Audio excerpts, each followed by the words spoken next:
Dominicana, el partido fundado por Juan Bosch ha sido mi hogar político. Inicié mi participación en la política a través del Partido Revolucionario Dominicano, PRD, donde estuve organizado en un comité de base de la Zona B, en Villa Consuelo. Al mismo tiempo, en la Universidad Autónoma de Santo Domingo, UASD, donde ingresé en 1971, pasando a ser miembro del Frente Universitario Socialista Democrático FUST, apéndice estudiantil del Partido Blanco. Pero tan pronto se produjo la ruptura del PRD en noviembre de 1973, pasé inmediatamente a formar parte del PLD, así como de su núcleo universitario, la Fuerza Estudiantil de Liberación FEL. Eran los días de consignas como las de ser PLDista es ser un soldado valiente, consciente y disciplinado, de la creación de la Ciudad de la Alegría en la universidad y de la realización del Congreso Salvador Allende. A decir verdad, cuando miro hacia atrás, reconozco que el PLD ha sido clave en mi vida. Ahí empecé como miembro de un círculo de estudios, luego como miembro de un comité de base, posteriormente como activista en la línea noroeste y después de 12 años de militancia como miembro del Comité Central. Escribía para el periódico Vanguardia del Pueblo, donde era responsable de su sección internacional. Durante varios años fui director de la revista política Teoría y Acción. En adición, llegué a desempeñar los cargos de secretario de prensa y secretario de Asuntos Internacionales. Toda esa experiencia ha sido recogida en mis libros, Años de Formación y Años de Avance. En el PLD pude conocer y tratar a personas maravillosas, de vida pulcra y espíritu patriótico. Establecí relaciones con seres humildes, con líderes sindicales, con campesinos, profesionales, comerciantes, músicos, poetas, pintores. En fin, tuve el inmenso placer de desarrollar vínculos con personas íntegras, sensibles, laboriosas, impulsadas tan solo por el único deseo de ser parte de un hermoso proceso de transformación económica, social y política en la República Dominicana. Naturalmente, la gran suerte de mi vida fue haber tenido el honor y privilegio de establecer unos lazos afectivos de trabajo y amistad con uno de los más destacados pensadores y líderes políticos de la época contemporánea, no solo de nuestro país, sino de América Latina y el mundo, el profesor Juan Bosch. Esa relación me transformó para siempre. A través de sus escritos aprendí a conocer sus ideas y comprender el mundo.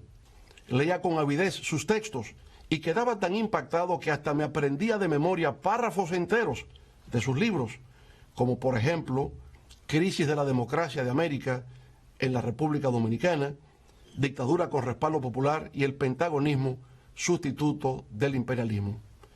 Pero compartir con él, escuchar sus análisis y comentarios sobre diversos temas, oír sus recomendaciones, asimilar sus enseñanzas, esa fue la gran experiencia que no solo me brindó una orientación, sino que le proporcionó sentido y significado a mi existencia. En las elecciones de 1994 fui candidato a la vicepresidencia en la boleta electoral que por última vez llevó el maestro Juan Bosch como aspirante a la presidencia de la República. Más rápido de lo previsto, 2 años más tarde, en 1996, ostentando la representación del Partido de la Liberación Dominicana, subía por vez primera las escalinatas del Palacio Nacional. Lo hacía con orgullo, con ilusión, porque comprendía que nuestra generación había encontrado la gran oportunidad histórica para introducir cambios trascendentales en la vida nacional. Así lo hicimos. Ese primer gobierno del PLD, de 1996 al 2000, fue para muchos un gobierno ejemplar. Constituyó un nuevo capítulo en la historia nacional.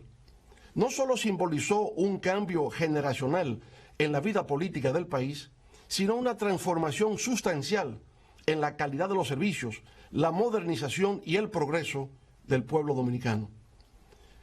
En algunos sectores se ha levantado la pregunta del por qué, si presuntamente ese gobierno fue tan bueno, no resultamos victoriosos en las elecciones presidenciales del año 2000. A eso también respondí en su momento diciendo, los que no saben por qué perdimos es porque nunca entendieron por qué ganamos.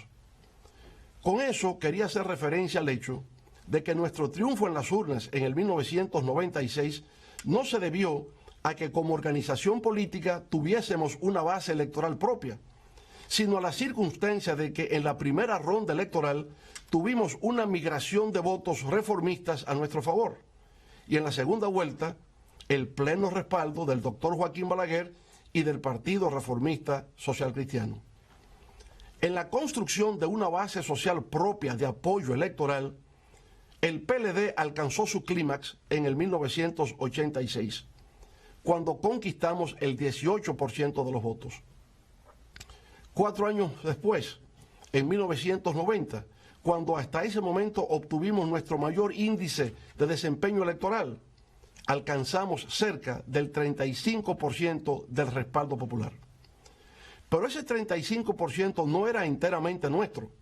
Había un segmento importante de ese núcleo de electores que había migrado del PRD hacia nuestra organización con la intención de procurar un triunfo sobre el Partido Reformista Social Cristiano. En las elecciones siguientes de 1994 sufrimos el único descenso electoral luego de que en 1978, cuando solo conquistamos el 1% de la votación, empezamos a crecer en cada proceso electoral siguiente, alcanzando el 9% en 1982, el 18% en 1986 y a cerca del 35% en 1990, como acabamos de señalar. La gran conversión del PLD en la principal organización política del país, luego de que el profesor Bosch plantara su semilla, empezó realmente a tener lugar en ese gobierno de 1996-2000. En las elecciones presidenciales del año 2000, logramos alcanzar cerca del 25% de los votos. Hasta entonces, en toda la historia del PLD, nunca habíamos conquistado tal nivel de votación contando con nuestra propia base social de apoyo. Para el 2002, a pesar del llamado ciclón batatero, que le proporcionó al PRD el dominio de las cámaras legislativas y un gran número de alcaldes, lo cierto es que ese partido en tan solo 2 años descendió de un 49% de las votaciones a un 42%, mientras el PLD ascendió de un 25%, como acabamos de indicar, a un 33% de apoyo de los electores. Así pues, para el 2002 ya el Partido Morado representaba el 33% del electorado nacional. 2 años después, en 2004, con motivo de la devaluación del peso dominicano, la hiperinflación y el colapso del sistema financiero, generados durante el gobierno del PRD, retornamos al poder con casi el 58% de los votos, bajo la consigna que repercutió por todos los confines de la República de "epa fuera que van". A partir de ese momento, el Partido de la Liberación Dominicana se transformó en la más exitosa organización política de la historia nacional. Desde entonces ha cosechado 6 triunfos electorales consecutivos, por encima del 50% en los niveles congresuales, municipales y presidenciales, todos, insisto, por encima del 50%. Si a eso se añade la primera victoria de 1996, entonces serían 7 de las 9 elecciones que se han celebrado en el país durante los últimos 23 años. Como me correspondió el honor de encabezar el primer triunfo del 1996 y desde el 2002 hasta la fecha he sido presidente del PLD, esto es, desde hace 17 años, puedo afirmar, sin caer en ningún acto de inmodestia, que he estado en el corazón o en el centro de por lo menos 6 de esas 7 victorias. Distinguidos televidentes, a pesar de que dentro del PLD como en cualquier organización política, siempre abundan los conflictos, los que actualmente afloran dentro de las filas del Partido Morado nada tienen que ver, por lo menos de mi parte, con un tema de egoísmo o lucha de poder, como a veces erróneamente se afirma a través de los medios de comunicación. Tienen que ver más bien con lo que considero son problemas de valores, principios, actitudes y comportamientos en la vida política. Y el primero de esos valores y principios se refiere a su vez a la Constitución de la República. Durante mi primer periodo de gobierno, el doctor Joaquín Balaguer, pensando de buena fe en el futuro del país, me propuso formalmente la realización de una reforma a nuestra Carta Magna con la finalidad de presentarme a una reelección presidencial en el año 2000 para un segundo periodo consecutivo. Agradecí en los mejores términos esa propuesta por parte de esa leyenda de la política nacional que es el doctor Balaguer, pero opté por declinarla indicándole al viejo líder que en la historia de los pueblos de América Latina y de la República Dominicana, cada vez que un hecho así ocurre, genera fuertes tensiones políticas, dando origen a gobiernos dictatoriales. Así pues, en lugar de proceder a una modificación de la Constitución, lo que hice fue lo que tenía que hacer como buen peledeísta: apoyar sin reservas, con toda mi fuerza, al entonces candidato presidencial de nuestro partido y actual presidente de la República. No tuvimos éxito, como hemos referido, pero fue por la circunstancia de no haber podido reproducir los factores que permitieron el acceso al poder en el 1996. Ahora bien, en esos comicios del año 2000, los resultados finales fueron 49.8% en favor del candidato del PRD y 24.7% en respaldo del candidato del PLD. Eso significaba, desde el punto de vista legal, que tenía que realizarse una segunda ronda electoral. Eso así en razón de que para ser proclamado como ganador, el candidato del PRD requería alcanzar el 50% más uno de los votos. No los había conquistado, pero de hecho había ganado, pues en la percepción pública ya se vislumbraba como tal. En ese contexto, nuestro candidato, que, insisto, solo había capturado cerca del 25% del electorado, presionaba a la dirección del partido para que se formara una comisión del comité político a los fines de visitar al doctor Balaguer, en procura de conquistar su apoyo para una segunda ronda electoral. El anciano caudillo reformista, viendo la realidad del cuadro que se presentaba, desestimó la propuesta. No hubo segunda vuelta y el candidato del partido del Hacho fue finalmente proclamado como ganador. Lo que cabe observar aquí, sin embargo, como característica, es la obstinación frente a lo imposible del entonces candidato y hoy presidente de la República. Fue la primera vez que puso en evidencia ese rasgo conductual de no comprender los límites de las cosas, sino considerar que, por mera voluntad, todo es posible. Para el 2004 resultaba incontrovertible que yo sería el candidato, no solo del PLD, sino del país, para terciar en los comicios presidenciales de ese año, que ganamos en forma arrolladora. Al fin y al cabo, era el único referente viviente con experiencia para gerenciar el Estado, que entonces se encontraba sumergido en una grave situación de crisis. En el 2007, el actual presidente renunció a su cargo de secretario de Estado de la Presidencia para intentar obtener la candidatura presidencial por el PLD. Todas las encuestas de aquella época me presentaban como virtual ganador en las primarias del partido. Ninguna indicaba lo contrario. Era natural que así fuese. Después de nuestro retorno al poder, la crisis económica y social heredada del anterior gobierno se dio.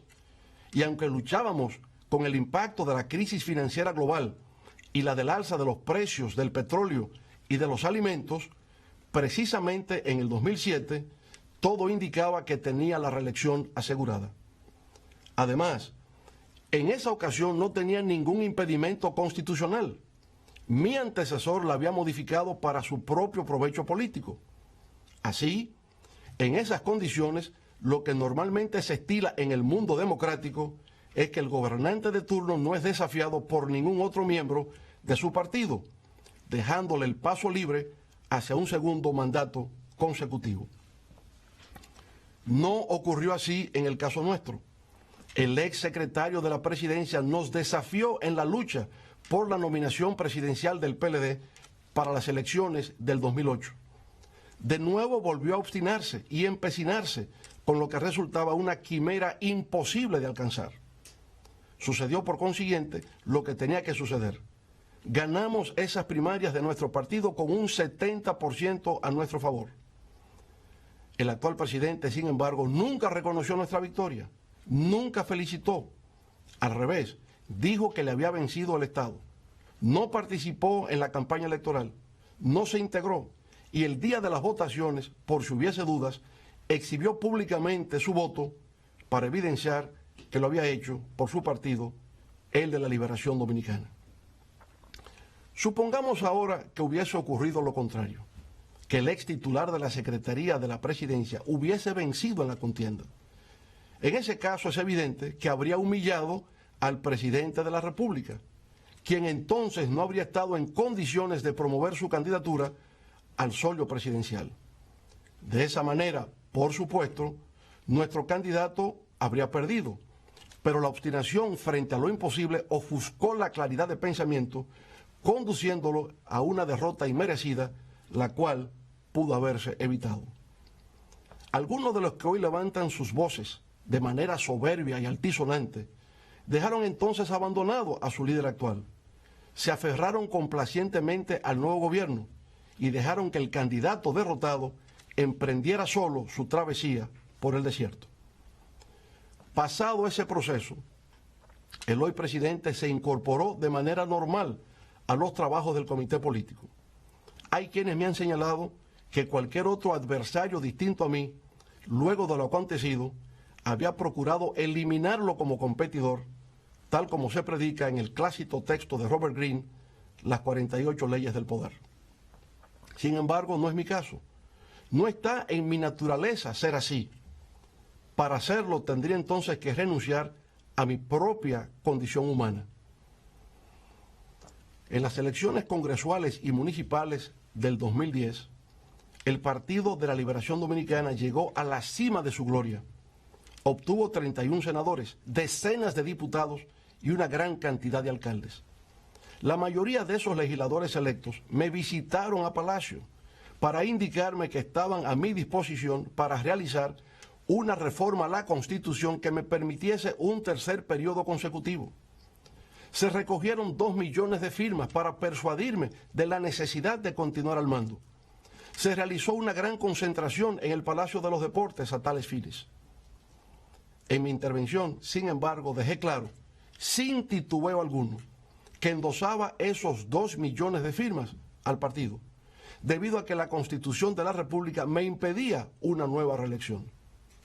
Se aproximaban las nuevas elecciones presidenciales del 2012. El actual presidente de la República no marcaba bien en las encuestas. La primera dama, Margarita, por el contrario, se encontraba en una posición de preferencia. En una de las decisiones más difíciles de mi vida, le solicité a ella, sin embargo, que abandonase su legítimo derecho a aspirar por la candidatura presidencial si en aquel momento hubiese intentado imponer a la primera dama como candidata. Sabía lo que ocurriría.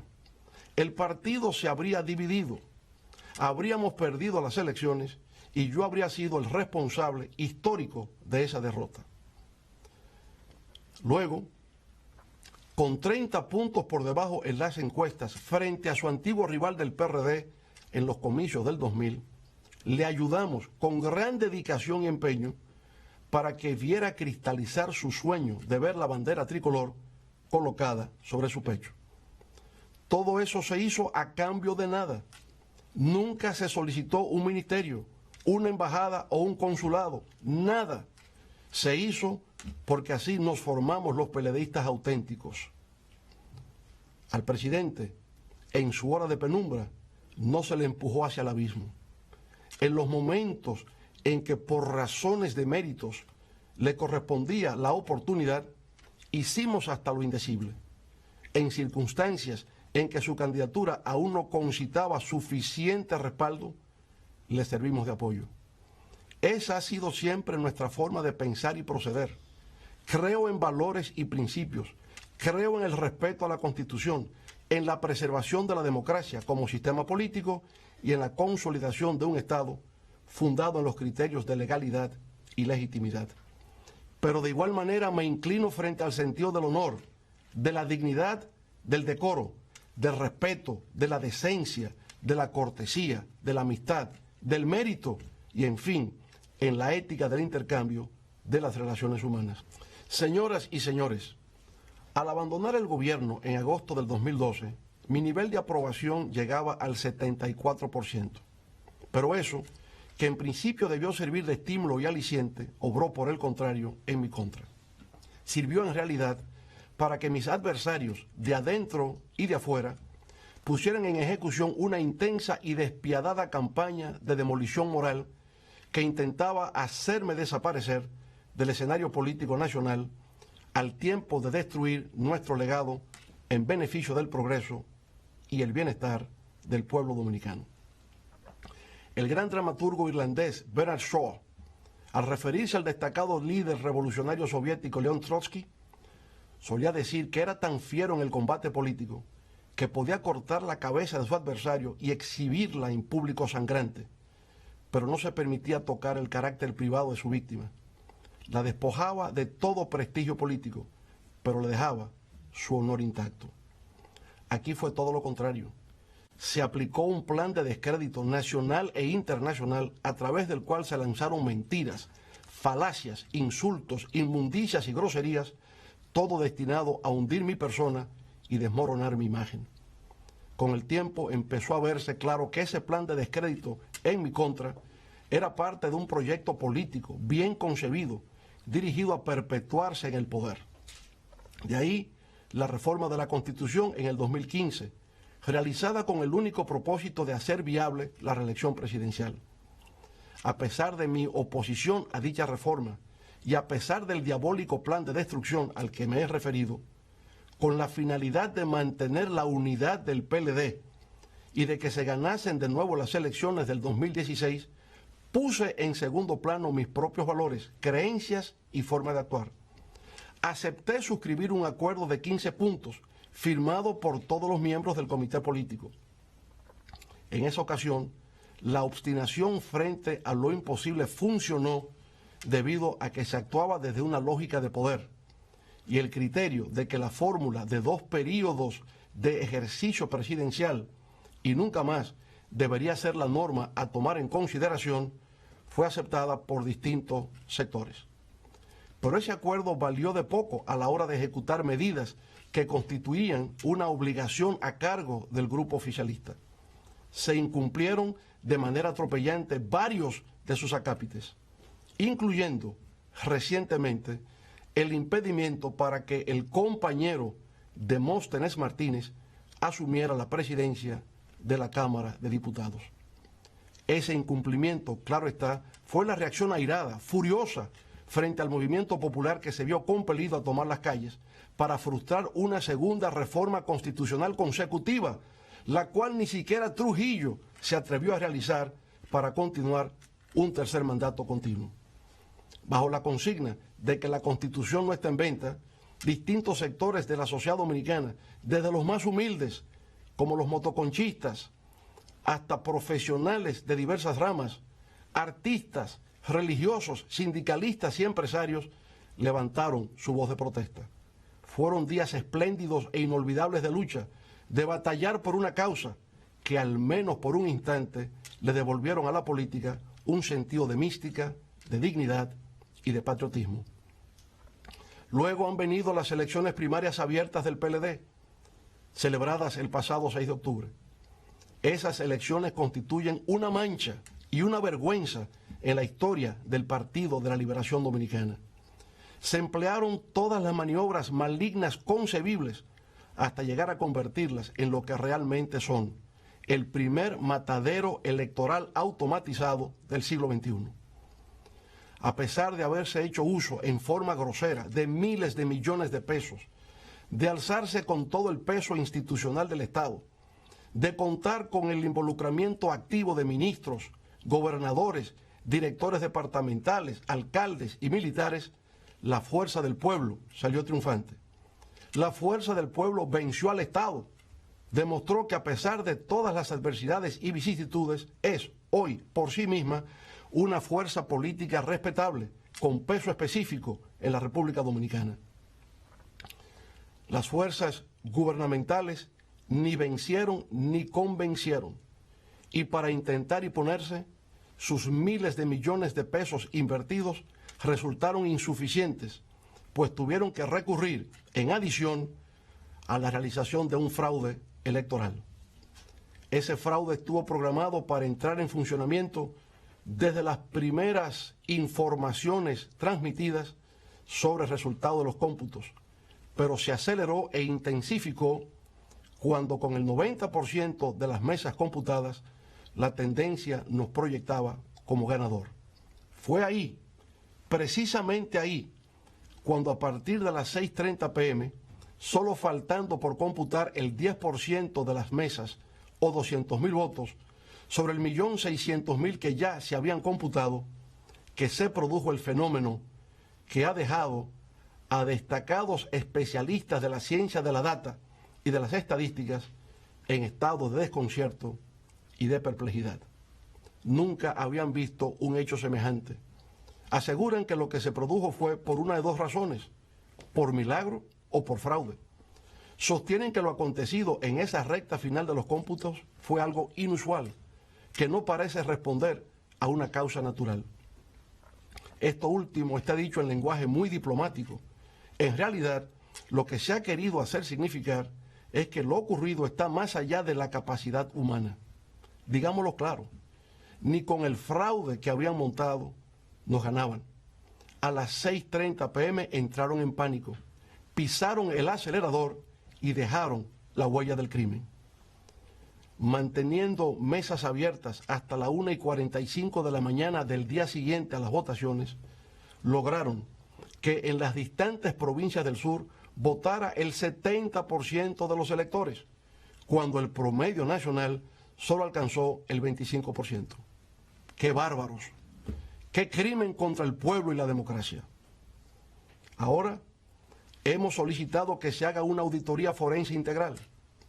Esa auditoría equivale a una especie de autopsia sobre el cadáver del fraude electoral automatizado. Exigimos que esa autopsia sea de verdad, siguiendo los estándares internacionales establecidos, que los médicos patólogos a intervenir en ese examen lo hagan en presencia de nuestros equipos técnicos y de nuestros asesores. La Junta Central Electoral no debe temer la realización de una auditoría forense, conforme a los requisitos que hemos solicitado.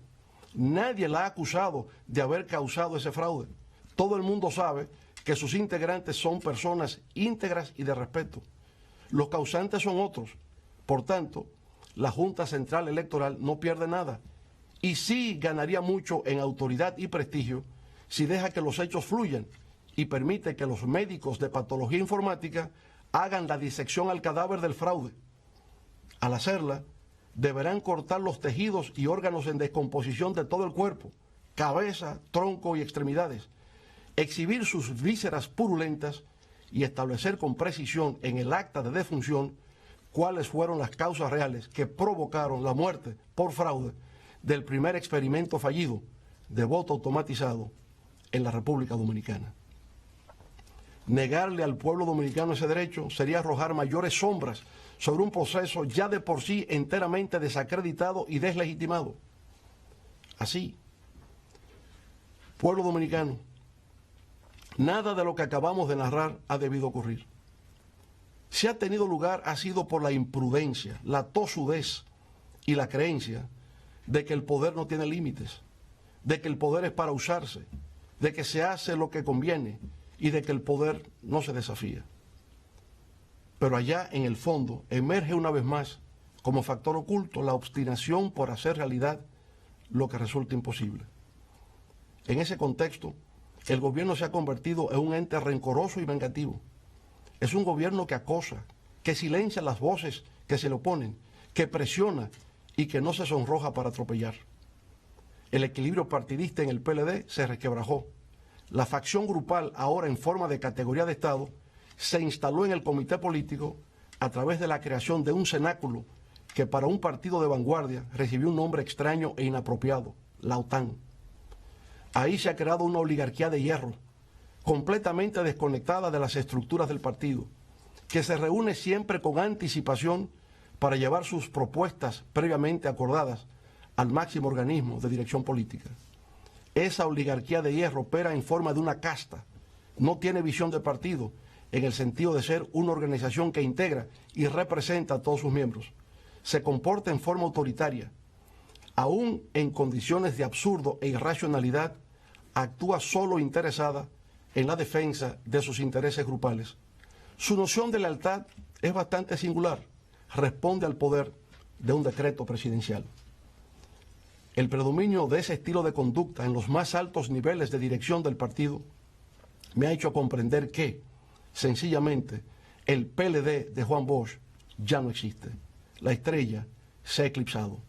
Las bases del Partido de la Liberación Dominicana siempre estarán en mi corazón, en mis desvelos y consideración. De ahí provengo, ahí están mis orígenes políticos. Por tanto, la conozco en su capacidad de sacrificio, de dedicación y de amor al pueblo. Donde quiera que me encuentre, esas bases del PLD recibirán siempre mi apoyo, respeto y gratitud.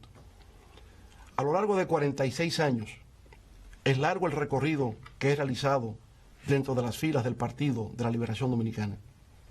He sido un hombre afortunado, he aprendido, he luchado y me he confundido con el pueblo para ser parte de su historia. En la memoria quedarán amigos, compañeros y tal vez muchas anécdotas que contar. Ahora, con mucho pesar, ha llegado la hora de partir. Sobre la marcha, tal vez sin advertirlo a tiempo, nos diferenciamos. Hay quienes no podemos vivir en medio de la mentira, el engaño, la manipulación, la doblez, el irrespeto, la petulancia, el incumplimiento de la palabra empeñada, la simulación, la hipocresía y la desfachatez.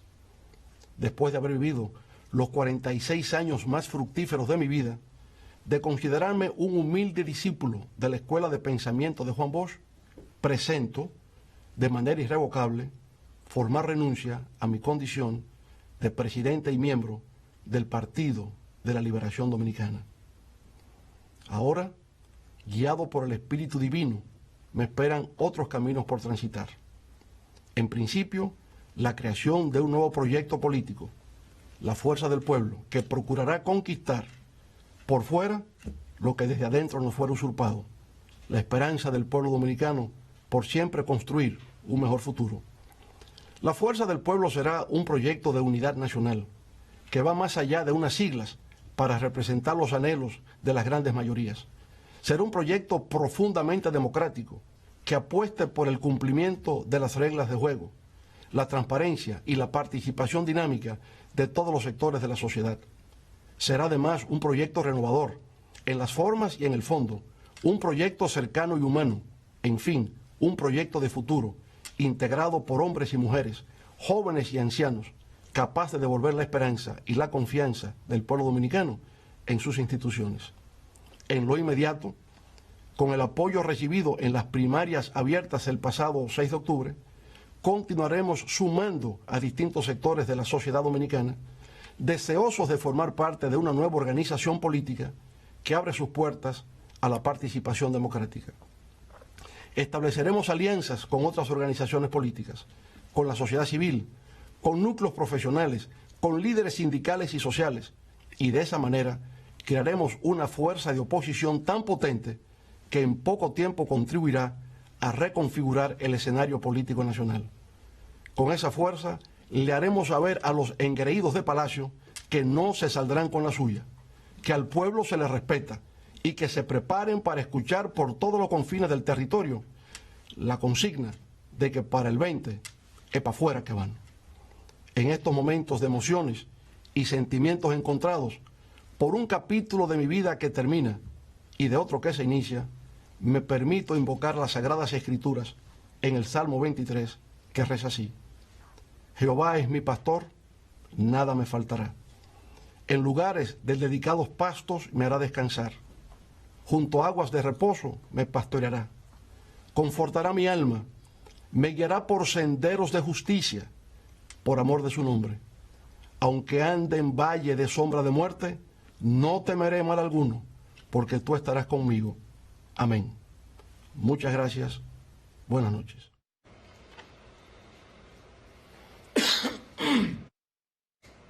Bueno, amigos televidentes, retornamos aquí ya al set del grupo de medios Telemicro después de ese discurso de 36 minutos que el presidente de hasta hace unos segundos era el presidente del Partido de la Liberación Dominicana, ahora forma parte de otro proyecto político que él anunció que se llama La Fuerza del Pueblo. Precisamente en el día de hoy